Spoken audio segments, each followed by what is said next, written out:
काय करतेस? आपण ना हे फोटो भिंतीवर लावूया बाळांबरोबर. चालेल.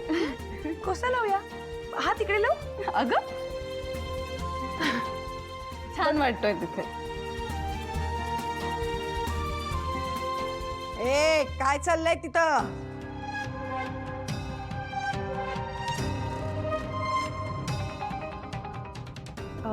हे काय आहे सगळं? आई भावनासाठी पौष्टिक खाऊ आणला होता. आता तिला हे सगळं खाण्याची गरज आहे ना, म्हणून. आपण मूल पाडायचं ठरवले म्हटल्यानंतर हे सगळं करायची गरज आहे काय? आजी ए मी माझ्या सुनेशी बोलते, तुला मध्ये बोलायची गरज नाही, समजलं? भावना थांब. इथून पुढे आता तू वाकायचं नाहीयेस जास्त. वाकायला जाऊ नकोस म्हणजे काळजी. काय रेणुका, तू पण यांच्यात सामील झालीस काय ग? काय अर्थ घ्यायचा मी याचा?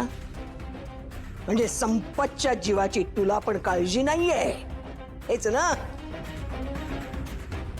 तू काही बोलत नाहीयेस याचा अर्थ तुला माझं म्हणणं पटतंय असं घेते मी.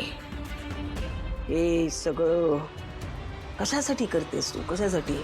हे बघ, मी तुला शांतपणे समजावून सांगते की तू या मुलात गुंतू नयेस. आपल्याला हिचं मूल पाडायचं आहे, लक्षात ठेव. आजी बस प्लीज, तुम्ही हे सारखं सारखं बोलू नका. मी माझ्या बाळाला काहीही होऊ देणार नाहीये, मी सांगितलंय तुम्हाला, तुम्ही लक्षात ठेवा. ए भावना, ए ना, तुझं मत झालं, आमचा निर्णय झालेला आहे, तेव्हा तुला हे मूल पाडावंच लागेल. आणि ओ गाडे पाटलांच्या लाडक्या सुनबाई, हे जे सगळं आहे ना, हे परत असलं काही करताना तुम्ही मला परत दिसता कामा नये, समजलं?